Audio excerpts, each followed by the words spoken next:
Hello, everybody, and welcome to Planet FPL, the world where everything revolves around fantasy Premier League. My name's Suj. And my name is James. We're back in London, James. We're back in London. Not the final London podcast we still have to do because there's so many bloody teams in the Premier League from London, but we are in London. Do you want to introduce our guest? Sure manner, isn't it, mate? We're off to Westfield Shopping Centre today, otherwise known as the place that has a football stadium in 2 postcodes because it's so far from the pitch. Let me introduce you to our West Ham correspondent, Chris Stone, and there's 2 of you, so you can gang up on me. How are you, Chris? Or we could just mute you. Oh, no, I could just leave. Yeah, I thought to be honest with you, like 5 years in, I thought James might have learned some new insults, but he seems to want to try out the same ones week in, week out. I know it really bothers you. That's why. No, I mean it's literally water off a duck's back. Is that the phrase, Chris? It is that. I thought he was actually going to say because we're in 2 postcodes because we're so massive. That's what I thought he was going to say. Yeah. So massive that Jesse Lingard went to Nottingham Forest. Oh dear. You know, the thing that makes it so bearable, right? You know, it's like a doner kebab, right? It's absolute garbage and not good for you. But when you pay £2.50 for it, what do you care, right? Hold on, where are you getting your doner kebabs from, mate? Mate, the point being, what's our rent, Chris? I'll take a different postcode when James is paying for the stadium. Actually, do you pay tax, James? Well, you do my wages, so you should know. If you pay tax, you're paying for that postcode. Just know that. Officially, yes, he pays tax. Just in case. I definitely pay tax, 100%. Let's talk about the season coming up because we're coming off the back, Chris, of a very good season, 2 really good seasons, in fact. Yeah. So momentum building, confidence building, spirit is there. We've obviously added some players so far in the window as well, and I don't think we're done with business. So how are you feeling going into this season? I was a little bit more optimistic when we had the defender Aguerd, but he's now injured, so I think it's gonna hit us a little bit. I mean, it shouldn't be too bad because they've had most of the players had a good rest. I know that's true for a lot of the clubs. But theoretically, we've got a fairly settled 11. We've got some players coming in that are seriously going to challenge that 11. So I'm reasonably optimistic for the season as a whole. I think it might be a case of in the early games we might not be keeping as many clean sheets as maybe what I would have hoped, because I think that's an area which Moyes is certainly looking to address. Is those sort of one goals or 2 goals sometimes in a game. I mean, obviously we did well last year. We did extremely well. I don't see any reason why we can't get close to doing that, or with a couple more signings and the right signings, which seems to be the direction of travel at the moment. I don't see why we can't improve on it. I think we've got a slightly easier competition in the conference, certainly in the early stages. So we don't necessarily have to play our stronger sort of 11 or 13 or 14 that we had, and we can actually afford to rest or maybe rotate a little bit. Even if they're playing but they're getting reduced minutes, so that I guess it's the travel part's going to be the bit that could hurt. And obviously James will know. James mentioned before we started recording, it looks like quite a light list on FPL in terms of all the options, but going down that list from top to bottom, there's probably only 2 players that I would be upset if I saw them put the shirt, like Dross, let's call it Dross, like Masuaku being one and Vlasic being the other. And even Vlasic is like half an hour. Like if he has to do a job in a home game against a lower half side because we're resting players will come out in the Conference League. I've got nothing against him. Masuaku can be a liability. But other than that, from top to bottom, if any one of those players had to be used in any given game at any given time, I don't see it packed with particularly, 4.0s and bench fodder and drops or youth team players. They're all capable of doing a job in the first 11. I mean, you look at the players we brought in. I mean, I know Aguerd's got injured, but he's a centre back, so he's come in. Areola, obviously, we've kind of signed on a permanent deal. whether or not he starts over Fabianski's got a 1-year deal. So whether there's going to be a little bit of a transition, I don't know. I know we've got another friendly tomorrow, I think it is. No, 30th on Saturday. So that will probably be a bit of an indicator of where we are. But we are a little bit light, but we've got the players that you look at the players that we've lost, they're not necessarily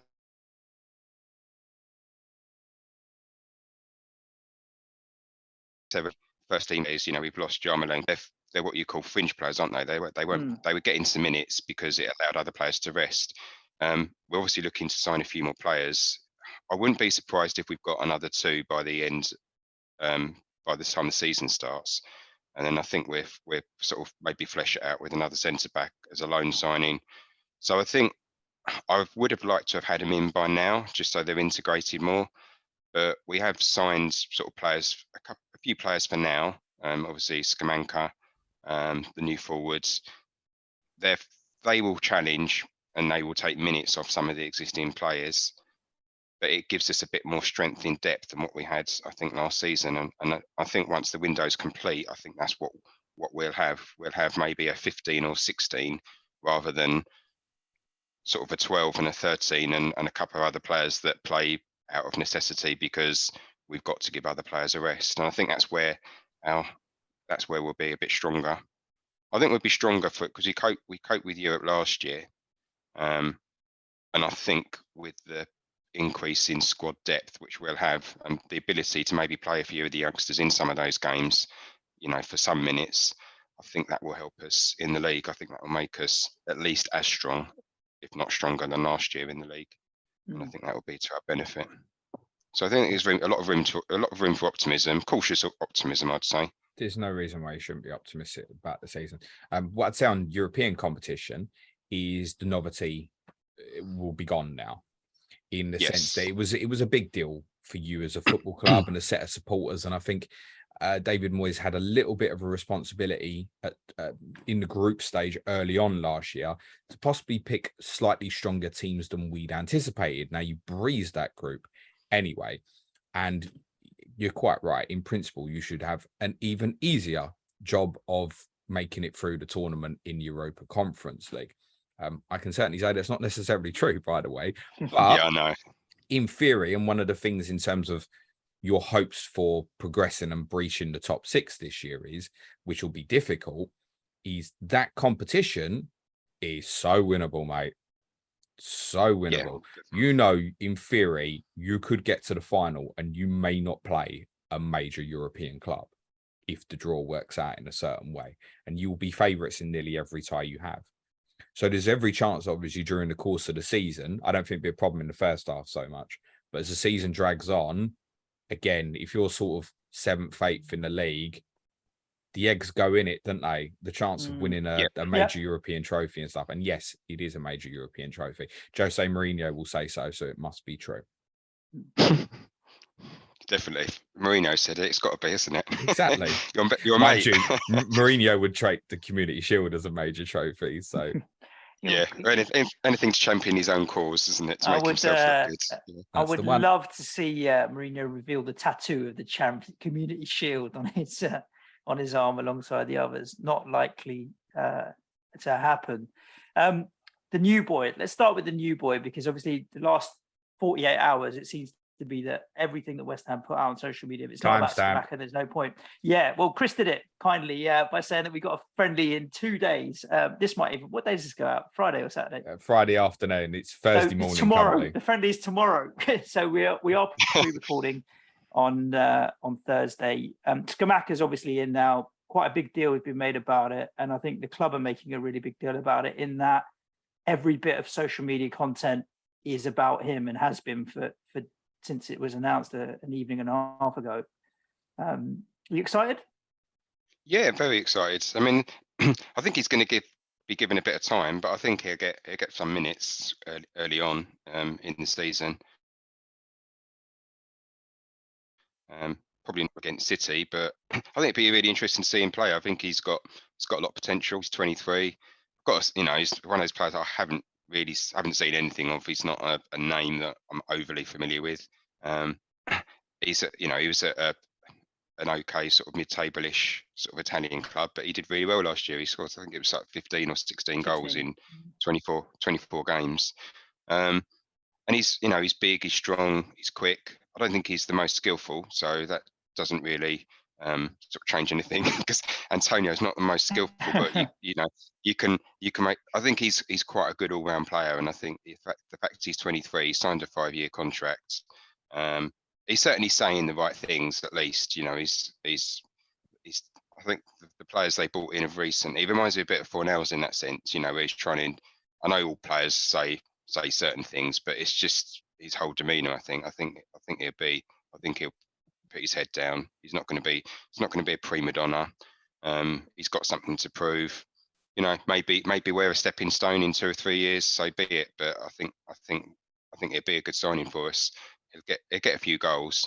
It'd be interesting to see how he rotates and changes it with Antonio. But it's just nice to have an actual striker.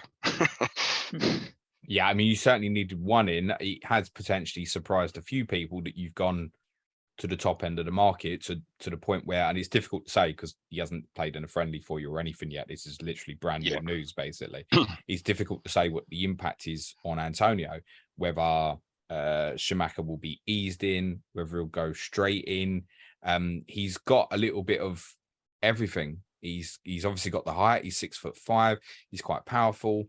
He's not slow. He's a decent finisher. He's got a little bit of everything, actually. I mean, he's got, and it feels like the right fit for you. You're a physical team. We talk about the set piece threat and stuff like that a lot as well. It feels like a right fit. It feels like a good move for the player. It feels like a good signing for you. It could even be very interesting at 7.0, but we couldn't sit here now and go and get him game week 1. And I think the fact that City's first game, I don't suppose too many people are going to go and do that, but certainly one to watch as the season goes on could really emerge as a serious choice. If he gets the minutes, you don't know how it's going to. He might be the one that maybe he plays 90 minutes in the Europa games as a way of easing him in, and then he relieves some of the. It benefits us because you've got him, he's a good player. He wants to establish himself. You've also got Antonio, who isn't going to just want to go, okay, there you go, I have my spot. So, but he's going to have a bit more energy now, Antonio, because he's not going to be having to play 90 minutes.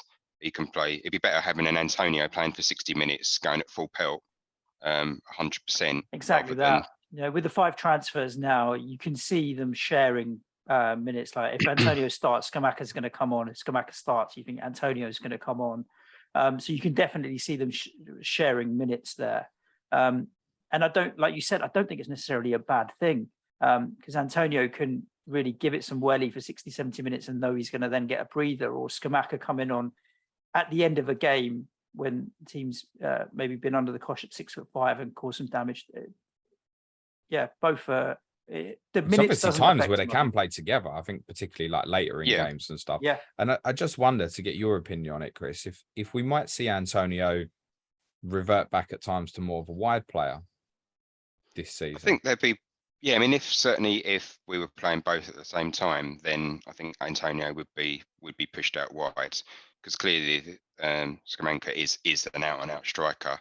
He's not going to be played in a different position other than the striker. So there probably will be periods, but I think with Antonio, he did it a bit last year. Sometimes he did tend to drift out. Even when he's striker, he does it, doesn't he? He always likes to drift even when he's playing striker. So. But you think if we get, let's say he establishes himself, he adjusts fairly quickly to the speed of the Premier League. If you had him, you had Bowen, and you've got Antonio on either side, either one of those will drift in.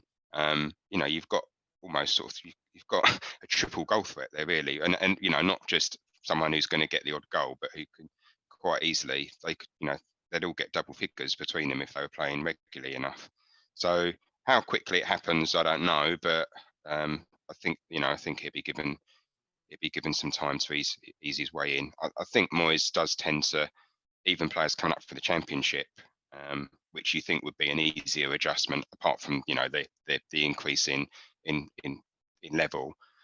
He seems to give them time as well in terms of minutes and adjusting physically to the Premier League. So I think that's a good thing. There's not going to be there's going to be a lot of hype around him. Don't get me wrong, but I think people will be fairly patient. And the fact that we've got Antonio, the fact we've got Bowen, it's not like we've not got anyone who can score a goal, so we're not overly reliant on him.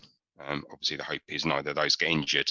But if that remains the case, then I think it's a good time. It's a good time for him to come in. Obviously, everyone's sort of happy, as it were. There's not that negativity, so I think give him sort of 3 or 4 months, and then see what happens. Yeah, as I said to you when we did Tottenham podcast, Suj, I think it's just another signing that's showing the strength of the league. That West Ham are getting a player of this caliber, and in fairness, none of the big six particularly showed an interest as far as we're aware. It shows the level we're at of the league. Yeah. And while we keep saying like it's so tough for clubs like yourselves to break through the ceiling, but signings like this are certainly going to help. I think that there's no reason for like you boys and West Ham fans as a whole not to feel optimistic about the season. The Aguerd injury is a blow. I mean, it looks like he might not even. It looks like he might not even play till after the World Cup. Yeah, that's what they're saying at the moment. You know, the club released a video, James, and what you're saying with him yesterday. They got James Richardson. I watched it. Spoof. And yes, that was blinding. I know Chris said he likes it was too long. Like if they'd have done it at like a minute and a half, it would have been amazing. But what 2 minutes in, I was like, shut up now. What he was saying though, when they're like, "Are you happy about coming here?" and what made you want to come here, was the words he kept using was Premier League. It's the Premier League. I wanted to come to the Premier. He didn't say I wanted to come to West Ham. Let's look. His English is not great either. I thought his English was good. I was surprised actually. Yeah, it wasn't great though. It's pretty good. But Premier League were the two words that were the big pull. Of course, he wants to come to. We're in Europe, and it's a good stepping stone. And if there isn't an offer from one of the big six, with next best maybe out there for him to move to. But Premier League was a big draw. I think he wanted to come to England, and he wanted to come to the Premier League, and we clearly put an offer on the table that was good enough. So I think you're right, James. Like, it's the league had as much to do with getting him over here as the club has. Can we just say, like, true, his English is honestly, it's absolutely fine. My club just bought Richarlison. How long's he been here? He still don't speak a word of English. Aguero was another one, weren't he? Like, come on, mate, you've been here 10 years. So no, his English is fine. Don't get me wrong, it wasn't bad, but it's not fluent. I think it's better than mine anyway. Like. Yeah. God, do you think Bowen's going to replicate that last season? 29 attacking returns. He's kind of a big debate of whether or not he's worth that extra $500,000 over the 8 million brigade of Diaz and Kulu. But 29 attacking returns last year is no joke. It's tough. I mean, if things were the same as last year, then in terms of the personnel, and we didn't have a striker, I'd be sort of 95% yes. I think the thing that could sway it is at the moment, and you saw it on Saturday when he played against Luton, when Antonio there, he often drifts in and becomes that central striker, or he's dropping deep and then running through the middle, in through the space, getting on the end of things. So I think there's a lot going for him, and I think the fact that Soufal's looks back to his best, if I'm honest, I think that will help him. That's an extra bit of support. Hopefully, having him. I think part of the reason it's a little bit of a blow with Aguerd is that it would give a little bit more freedom. Not that he doesn't have it already, but even more freedom to not have to maybe do as much defensive work, because he does put a shift in, Bowen. But I think he'll get close to it. I do think he'll get close to it. If he stays fit, I think he will get close. I mean, there's that thing, teams know him now. They know what to look for. He's going to be one of the main men. I don't think he'll be far off. It's just the impact of when a striker's there with that. But then I think he might get more assists he'll get on the end of things if I don't know, whoever's playing the striker, if it's Scamacca has a shot and it rebounds, he'll be there in the box in the right position to get the tap in, get the rebounds, get a shot away. So I don't see why he wouldn't be that close to it. I think if he was 8, it's just that little bit.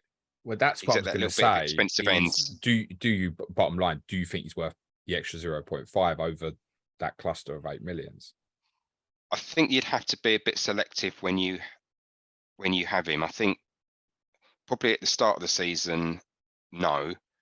Although he did, he can score against anyone. He showed that He last year. definitely can. But I think it's more a case of not him. I think there's so many other options around that figure who have got good fixtures. You've just got to be sensible, really. I mean, if you went with him, it might pay off. But best case scenario, he's probably going to match what the others are doing who have got around that price, who have got better fixtures. So I'd probably wait. Maybe when you've got a switch around sort of game week 6 and 8, where you've got a change in fixtures, I'd then, if he's doing okay and he's got the odd goal here and there, and it looks like he's having the same results in terms of output, then I'd put him in. I mean, I'd like to have him in the team, but I think when he was six and a half or so, it was a no-brainer. Where now you have to think about it a little bit more. If he was 8 million, he'd be in. I wouldn't Agreed. think twice about it. Agreed. Irrespective of the fixtures, I'd pick him over all the others. I don't think, like, if you put Bowen in with them, I think he'll be the highest scorer out of them.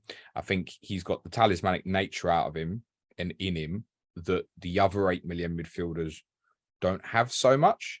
Like, if you look at Leicester, for example, it could suddenly be that Barnes is a better option than Maddison, for example. At Liverpool, it might be that Nunes plays up front regularly and he looks a lot better than Diaz, for example.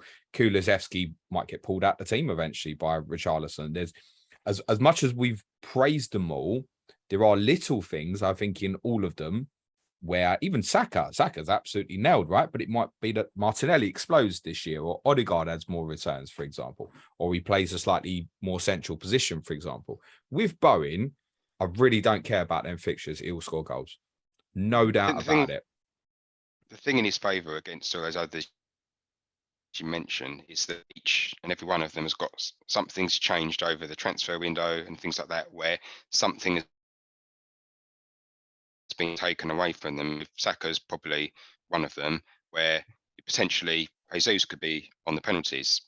So something that he had last year might not be there this year. Judging by with Bowen, game he's not 38, really, that's not really the case. Martinelli anyway. Yeah, there's always that. So, but I mean, and obviously, like you say, with Richarlison, Kulusevski, the minutes potential for minutes are reduced there. So there's always that little bit of doubt, however big or small, on quite a few players around that price point. So I get, from a point of view of him playing every week, I'm pretty confident he won't play as many minutes in the Europa League. I would hope, or conference, I should say, which I hope will be the case. And if that is true, I think he's a good option to consider. Like you say, he's 500,000, but it's just that extra 500,000, especially at the start of the season, can be quite precious. Yeah, in the interest of fairness, obviously Scamacca's coming in, and we don't know the potential impact of that, in the sense that could we see more of a 4-4-2 at certain stages, and Bowen's kind of stuck holding the touchline a little bit more. So there is a little bit of unknown. We've got nothing to know what Bowen and Scamacca looks like in the same team. So although you can, new signing, that's better. Actually, it might take something away from Bowen, possibly. Scamacca might be shit, right? Who knows, right? Sebastian Haller looks great, other than when he wore a West Ham shirt, for example. I think the fixtures do play a relevance, and also the difficulty of finding the 0.5 when there are so many great 8 million options.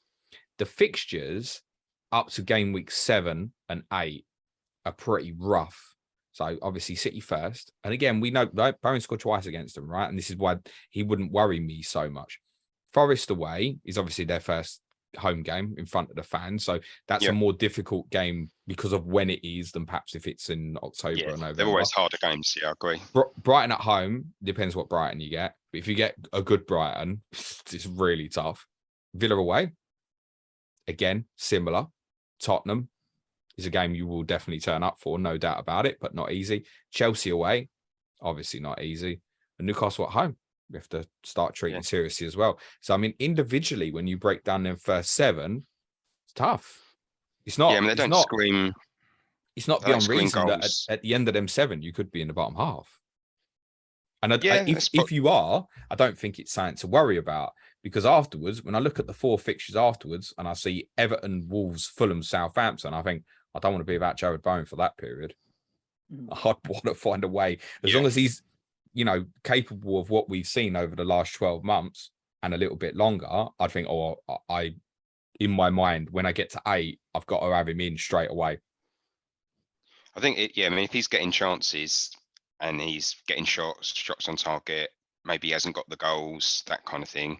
With the assists, sometimes it can be down to the player he's providing the assist to that's missed it. He might not have many points, so he might. I don't think they get much of a price drop, because it's quite surprising actually. He's got 8.5% ownership, so that's quite surprising. That's quite high. I mean, I know it might change because people might have done drafts and things like that.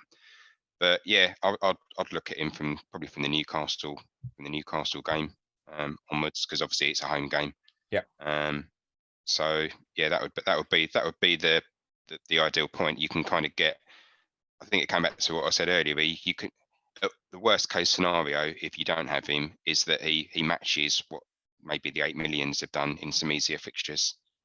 Despite them fixtures, he's one of the players I'm pretty confident at this stage I'm going without. But I think he's going to be one of them that really annoys me. I'm with you, James, on that. I want him in, really. And he was the only. I was going to say 17 assists in that 29 attacking returns. He was taking a lot of the corners and set pieces, but particularly corners. I'm interested to see what happens with that, because if we do sign the left back that we're looking at, then does that mean if Cresswell doesn't play, does he take more set pieces? If Kostic was coming, would he take some of the set pieces away from Jarrod Bowen? Would that affect his assist number? Because his assist number is very high at 17. But my gut is that it will be the same or more. I think he will deliver more this season. I think 200 points will be on the cards for him, for sure. By the way, I would not describe Kostic as a left back. No, wing back. It's more winger than fullback. Yeah, but it then means Cresswell will either play left-sided centre half or not play, and he's a big set piece taker for us, isn't he? So it means someone else has to do that. Bowen's next on the list. Fornals third on the list. I mean, he took majority of them on the right sides, and then Cresswell took them on the left. So, and then Fornals kind of took them every now and again on either, or if Cresswell wasn't on the pitch or something like that. So I think he probably would keep them, but again, it's an unknown, and if that changed, that would be a factor. It wouldn't be the only factor, but it could be it could be maybe 20 points. So it could be 180, 170 points, as opposed to the 200 mark which you got last year if you didn't have corners. Bearing in mind we do score a few, or we're certainly a threat from corners.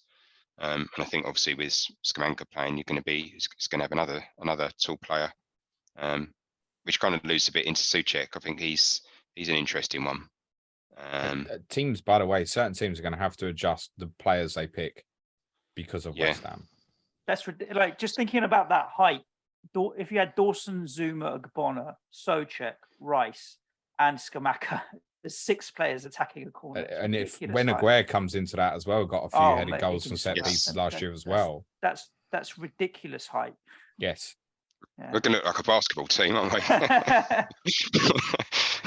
The interesting analogy on that is you certainly don't play like a basketball team. No. Yeah, no, I really think it's something to be a little bit conscious of. Little things like, I think, not that he would anyway, but just to give you an example, like Rodri is decent in the air. Obviously, you play them game week 1, which is why I'm using it. There was no way that Guardiola is going to come to West Ham and not play Rodri if that fixture was in the middle of the season. Do you understand what I'm saying? He's going to think, I need to have my big units on there and use them properly. So it'd be interesting if there's any influence on that. Some of the ones you've got early on, I think City can be had on set pieces. I think we know that. I think it's when you've got 3 or 4 players, though, it's a lot harder to defend against, isn't it? Because traditionally, you've got the 2 centre backs picking someone up, and maybe the forward will drop in. But obviously for City, that's not been the case in the past. But if you've got 4 or 5, that's very hard to defend against. So I'm sure that'd be something they exactly that. On. I mean, commonly now you'll get like 2 blockers in and cut the man markers, a bit of zonal and stuff. Yeah, I don't know. I actually don't know where you begin to decide against West Ham. It's too much. So I mean, corners I and set just think pieces. you have to try and. For me, I would go completely man to man against West Ham, but then you need to trust the people. I say completely man to man plus a couple of spares rather than the blockers. I think because I'm they'll run interested through to the blockers as well. Yeah, but Antonio will. Well, that's the Just thing, bulldoze him right? out the way. I remember the home game against you guys, and we scored from a corner, but it was Antonio, the shortest of them, that managed to poke it in. So even his physical strength. You was also the problem scored at for our place goalkeepers. in the league from a corner as well, which was it was Fornals who scored, wasn't it? I've had a mind blank. Can't remember. I know you lost, There, I but wasn't surely you there. haven't erased it from your memory completely. No, Ben Rama scored. On the You're back right. post. Sorry, it was Ben Rama, yeah. But again, yeah, Ben Rama's not one of the bigger ones, is he? No. Again, that But was I think Soucek. He's on the cusp. I think of maybe possibly being back to the, his first full season, with output. I think that's why he's another one. I think who's going to possibly suffer early on, with Aguerd not there, because it obviously our defence it's not weak, but we were resilient enough to keep teams out from scoring more goals, but we always tended to concede at least one. We didn't get as many clean sheets as what I'm sure Moyes would want. I think having that solidity, I think, will give him a little bit more license. But even in I've seen a couple of the friendlies, he's been getting into the box more, not just from last season. It tended to be more not from running in and getting on the end of things. It's more from the set pieces. So if he's doing that, not at the set pieces like he was in the first season, there's no reason to think, he's going to get to that 8 to 10 mark. Again, but although this time round there is more players to aim for, so it might benefit him. He's got an eye for that. He's got an eye for goal once he's in the box, and I think people do forget that a little bit. So on our Wolves podcast, Chris, we broke into a small little argument about Thomas Soucek versus Pablo Fornals, and Suj didn't ever actually give the answer. So I'll skip him again and ask you: would you say, if you're looking at that 5.5? People don't fancy Pedro Neto or anything else, and you're looking at West Ham for coverage, Soucek versus Fornals, preference? I'd say Soucek because he's pretty safe for the minutes. Fornals is one of those which he could quite easily exceed Soucek, but it's that lack of certainty because he could be playing on the left, he could be playing in the centre, he could even be playing on the right. So he's a bit of a jack of all trades. He could even be not playing. Like Ben Rama could drop it. You could have Ben Rama, Antonio, and Bowen. Antonio drifts out to the left, and you play Scamacca. Fornals drops out. Whereas Soucek, you don't have that fear of rotation. It's him and Rice are the two holders. There. I love Fornals. I think he's absolutely brilliant. I think he's a little bit underrated to a degree. I think he's very capable. He's very much an all-rounder. He's got no direct weakness. I mean, he lacks a little bit of pace, but that's not his game anyway. He's kind of more of a central player. He's very good for us. He's got the right attitudes, all of that sort of stuff. So, I think, I think just the guarantee of minutes. Will he play, and then where will he play? Let me reshape the question then, if I can. Do you think, and this is kind of to either or both of you, do you think Fornals could outscore Neto? What would you say with Neto? What would you say would be Neto's expectation? In terms of goals or FPL points? Yeah, FPL points. Early on in the season. So we're not talking about for a whole season here. We're talking about early in the season. Do you think Fornals could, not saying could outscore Neto? He could, yeah. I mean, in the early games, the first 6 or 7 which we talked about, maybe not, because of the fixtures. Wolves have got possibly slightly easier fixtures, but let's say pre-World Cup, because then that's sort of half the season. I would say it's not outrageous to think that could happen. So same question, but Soucek instead. Do you think Soucek can outscore Neto? I would say yes, he could. Okay. He would be more likely to, because he's got the minutes.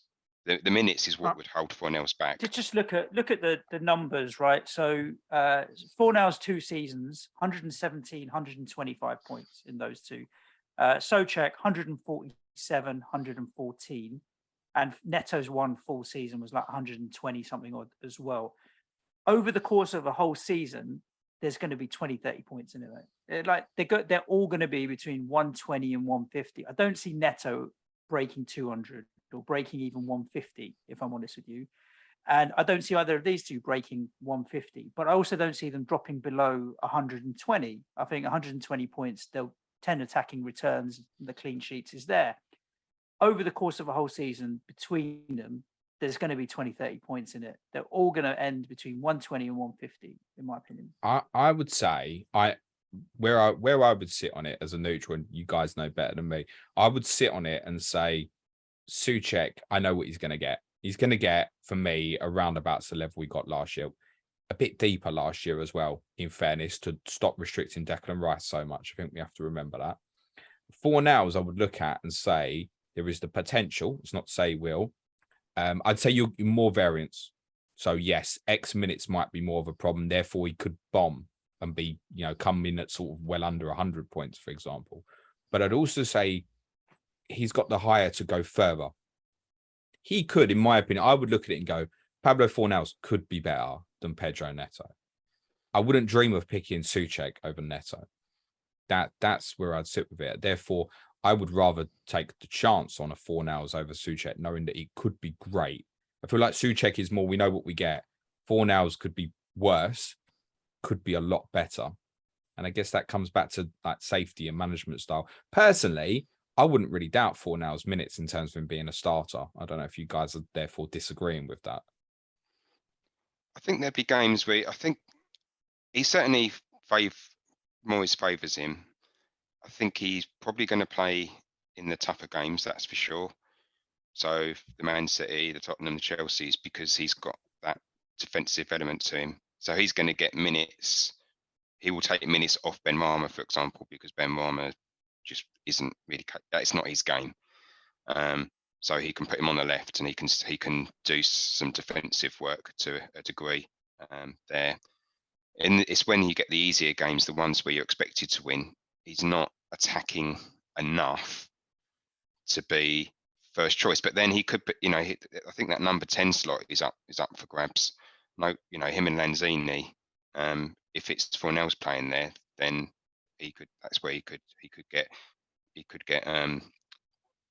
get some results, especially if you've got a striker there as opposed to Antonio at times. I think the thing with the whole Neto thing is he's not so much the player, it's more the team. If you look at the number of goals, which I know are going to be spread around more players at West Ham. Last season they scored, I think it was 60 goals. I don't see any reason why they won't be getting close to that. I'd probably expect them to exceed it by a small margin, where Wolves scored 38 last year. They would definitely exceed it. You would think. You would think they'd exceed it, but then won a game. You can't think they'll improve on it. Hasn't Jimenez got an injury or something? Yeah. I don't know. Yeah, but then it could lead to them. They're going to go to a back four, as we've discussed. They might end up with a front four that's quite fluid and interchangeable and stuff, and it might work for them with a different style and stuff. I would expect Wolves to get more than one goal a game this season. You would think so. You would think so. Yours if they were well, back to the season before. Like we know your centre backs will contribute. Like Zuma will get 4 goals this season, for example. We know there will be contribution from other areas because of set pieces and stuff like that as well. It's interesting. Yeah, Lanzini I like, and I think he had a much better season last season. Probably wouldn't be in my thoughts. From those 3, Fornals, for me personally. Yeah, I mean Lanzini's not going to play. I was talking more as a kind of football sense rather than an FPL sense. Lanzini's totally out as a FPL option because he's not going to be starting every single game, purely because I think of his injury records. He wouldn't last. He's good when he plays, and he had a very good season last year. What we expect in formation wise, Chris? It's tricky. I think if we got in Kostic, which I imagine by Saturday or by Monday, I think we'll know if we are going to get him or not. I think a lot of it's down to the player, whether he wants to leave, whether he wants to give up Champions League football. If that happened, I think I could see us playing a 5. If, however, he's not there and he's not maybe ready for the first game, probably be playing a 4, which leaves us a little bit weak centre back wise. I'm wondering if O'Connor might be back. They might have to just put him in if he's okay-ish. So you'd have Agbona, Zuma, Soufal rather, Cresswell. Dawson's injured, isn't it, at the moment? I think. So yeah, it's a 4. What's the Dawson issue? I know he's got an injury. Well, how long are we talking? I don't really know. I don't think it's much because I think it's just the niggles from last year. I know he had he was carrying injury quite a lot of last year. I wouldn't be surprised if he played game week 1 in that case, because I feel like he's the sort of player where, because you're playing against City and stuff, yeah, it'll be fatiguing and tough, but body on the line, all the things you need in that sort of game, particularly you stylistically. I think if he's at 80, 85%, I wouldn't be surprised if he played, particularly in the back 4, maybe not in the back 5, but the back 4, yeah. I think what you're saying there, James, about a formation, we will probably see more chopping between 4 at the back and 5 at the back from West Ham. But we have the personnel to do either, or we will have the personnel when everyone's fit, I would say. Yeah, to do either. Yes. And I really think compared to some teams that are one system, we might see us do a bit of both in games where we're expected to win. Maybe go with 4 at the back and try and get the extra attacker on. Want to keep it a bit tighter, maybe a 5-2-3. It's 4-2-3-1 or 5-2-3. It's not anything. I don't see 4-4-2s that often. Depending on only when you're chasing games. Depending on who we get, if we did get Kostic, which you've got to be careful because any transfer is not, nothing's confirmed. And Barcelona exist. It's true. Yeah, that must be terrible being bankrupt, wasn't it? Having no money. It's awful, mate. I can't. I don't. We got through any podcasts about them getting a mention, so just like got mentioned every one. But I think even if we played a 5, I think that would be a much more attacking 5 because those 2 would be very far forwards, especially if you're talking if they're looking at someone the likes of Kostic, and they're looking at someone who can provide animation for Scamacca as well. So that's what I'm quite pleased about. The type of player they're looking at, they're thinking of the new player coming in as well. They're not just slotting him in and putting a round peg in a square hole, which has often been the case with some of our transfers. Haller, a prime example. How have FPL got Dawson at 5 and the cat kicker at 4.5? How have they come to that conclusion? To be honest, I knew Zuma was 4.5. I just assumed Dawson must be 4.5 as well. How have they come to that conclusion? That's a really probably odd one with Dawson. Probably because he got some goals, but then he's not. They don't think, he's not going to get as many minutes because they've signed a new player. They just. I don't know how they do it sometimes. But it's a bit of an odd one. It's not right. They do cock up the other. That's wrong. He's not topped 100 points for 5 years, mate. Consider Zuma, or are we looking at a Soufal, the same price? I think I'd say Soufal would be the better option. I think he started to get back where he was last year, and I think in pre-season he's looked pretty good. And I think with more opportunities, more opportunity, more people there of an attacking nature, chance for more goals for him. He links up well with Soucek as well. I think he's probably at that price. He was probably the best option. But to come back to your Soucek versus Fornals now, though, is Ben Johnson not becoming a serious threat for him? I think a little bit of versatility. He can play across 3 positions, so I think that will mitigate how much he gets dropped. I'd say he's going to play about 80-90% of the games so far, I would say. Is that enough when you know Zuma will play? Zuma stays fit all season. He will play 38 league games, like no doubt. I mean, I've not looked in depth, I have to say, but I know he tends to miss games. He's missed. I mean, I know sometimes at Chelsea it was rotation, so it's a bit of a tricky one. But I never quite feel he's going to make it through the whole season. Oh, that is fair. If I'm honest. Same with Soufal as well, though, right? Yeah, does yeah. I get mean, he blood had that. injury. He did. I think he had that little niggle, and I think he was one of those would have played through it, and I think that affected him certainly the start of last year.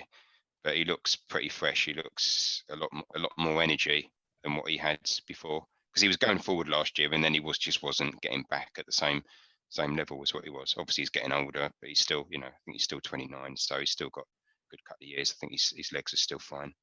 But I think he's decent. But again, I'd say the Aguerd thing really that does impact it. It's real I shame for the player and club that that's Sam, because what you might find as well is, because he's obviously going to be so far behind in terms of pre-season and stuff. Maybe, do you know what? If he can get himself fit during the World Cup period, Morocco qualified, didn't they? I've had yeah, they definitely have. Okay. I was going to say they'll want him to go, wouldn't they? So obviously that's one way he can build up his fitness if he makes it back. And obviously if he doesn't go, I suppose he can build his fitness up during that period with West Ham. If it goes into late December and he hasn't restarted training yet, you may find you don't see him or feel him properly till year 2, which would be a shame actually. That is a big shame, because it would have had a positive effect on quite a lot of the other areas of the team. Yeah, I don't think you're badly stocked in that area though, with Ogbonna and Dawson as cover. You may, if Diop goes, and we think he might go to Fulham, you probably do want maybe one more in there. But then suddenly, as soon as Aguerd's fit, you're looking at going, we've got 5 here, it's too much. So I think that's why it'd be a loan signing. I think there'd be a loan signing for someone. A difficult balancing act when you also know that if the worst did happen, you can obviously put Declan back there. Who we haven't spoken about at all, actually, which is quite remarkable. 5 million. You spoke about Dewsbury Hall a lot, Suj. Why not Decky? I realise the good Decky's at Tottenham from an FPL perspective, but Dewsbury Hall would outscore Declan Rice this season. All right, that's the end of that conversation. Yeah, agree, Chris? Yeah, no, I think so. I mean, he's well, don't need to say too much about Rice, do you really? He's absolutely amazing. But I think even if he gets, at best, he's going to get two or three more goals than what he got. Maybe he get 3 or 4 goals, but he's not. Yeah, he's not going to sort of break out and suddenly become this scoring machine. You did remind me though. Who's on pens? Let us get one first. Scamacca. Guess it could be, couldn't it? Are we saying Lanzini's first choice at the moment? But no guarantee to start, right? That makes it tricky, doesn't it? Exactly. Bowen, you've got players maybe? that are capable. Yeah, he used to take him at Hull, didn't he? He's capable. Ben Rahman's capable, but has he no taken one's one kind for of Bowen? really. I feel like he hasn't. I don't think he has. No. I don't remember Bowen ever taking a penalty for us. No, I don't think he has.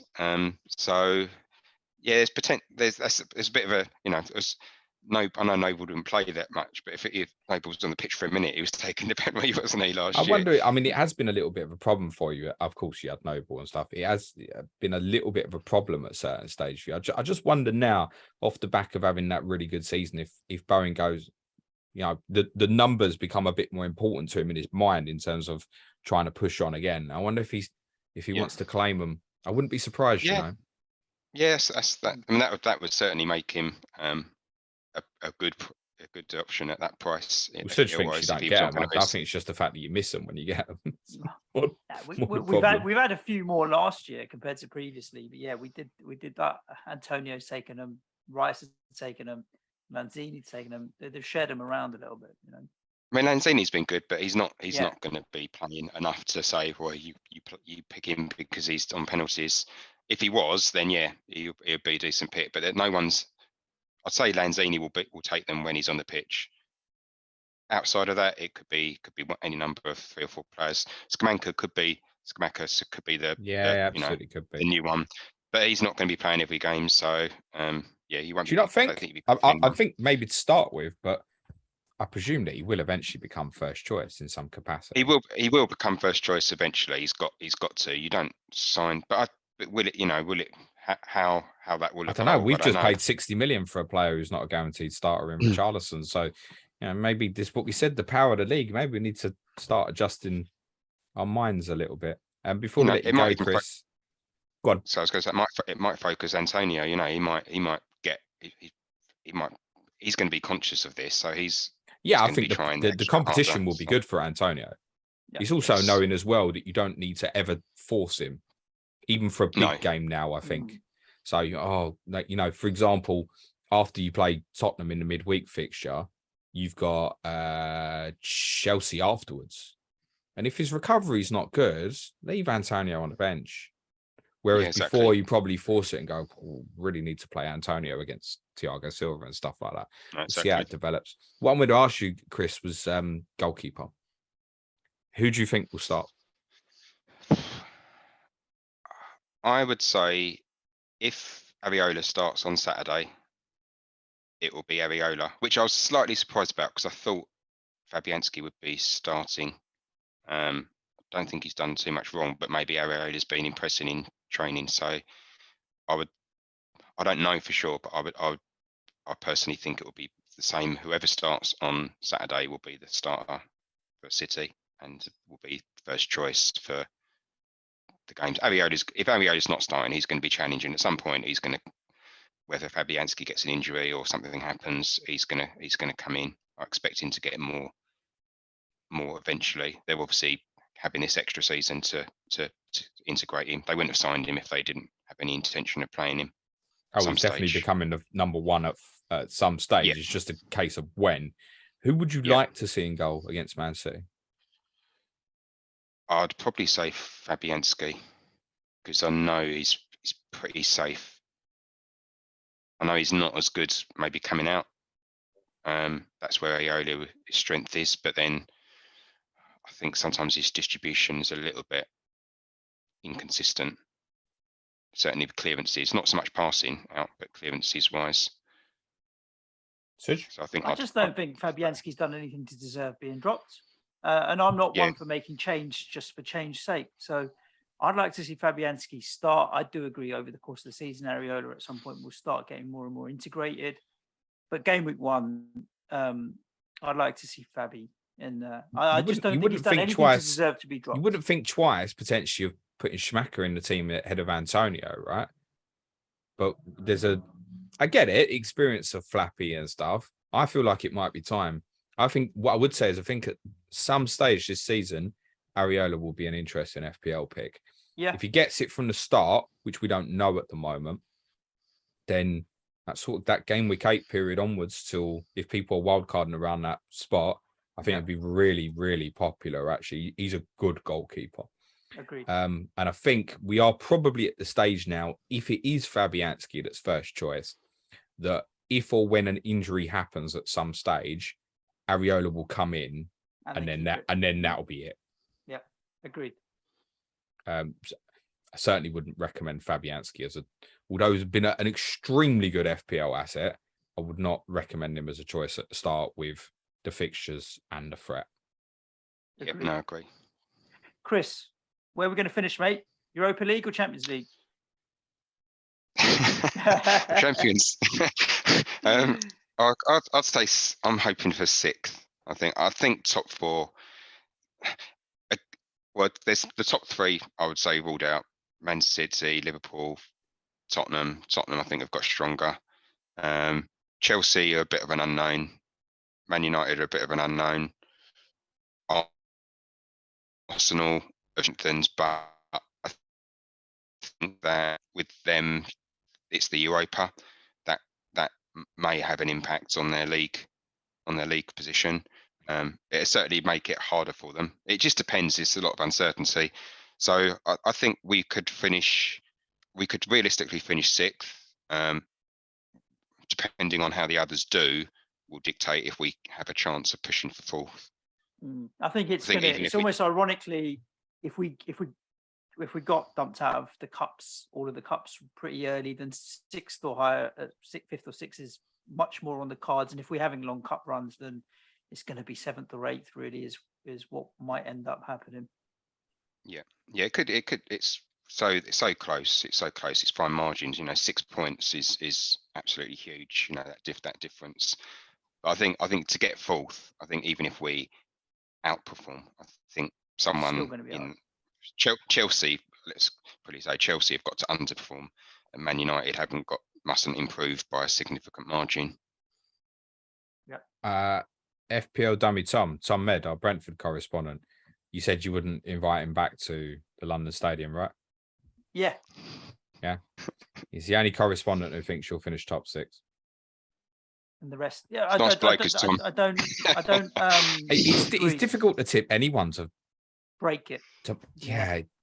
United is such an unknown. You look at Tottenham and Arsenal and think improvement, and we know Chelsea feels like go it either way, but Chelsea could easily put in a proper title challenge, right? It's kind of how it feels at the moment. It's tough and it's getting harder. We say it year on year and year. It really, really is.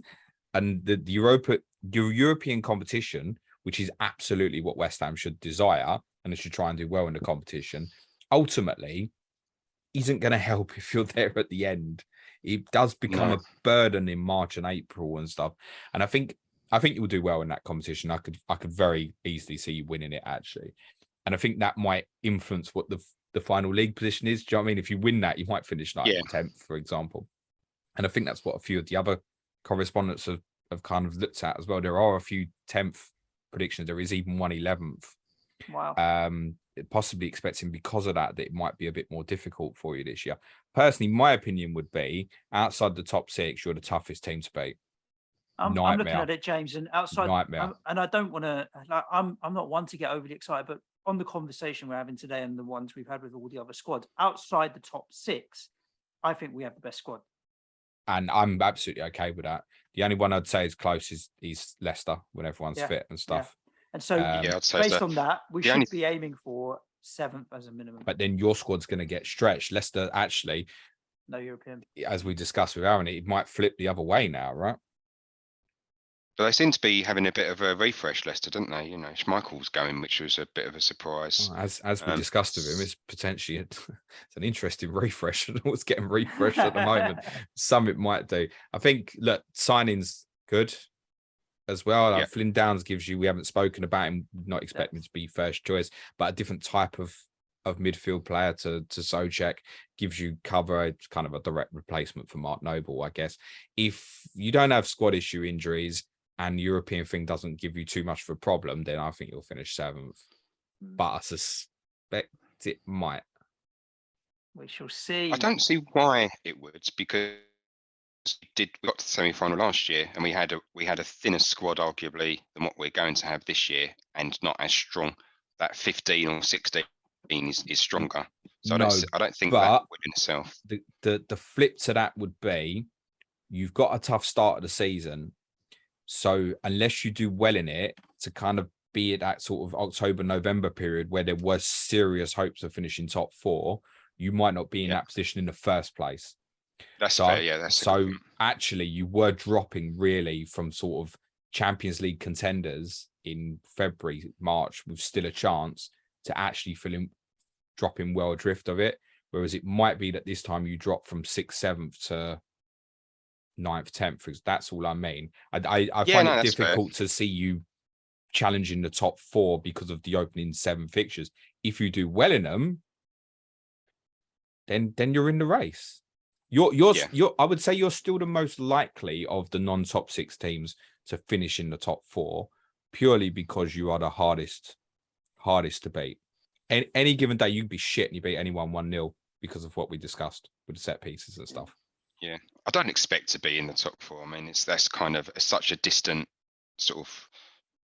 Say distant. It's achievable, but it's just that just slightly out of reach. If we got it, fantastic. I don't think it's impossible, but I don't think it's likely. What you got to do is like what I always discuss with Suj. Forget the other teams.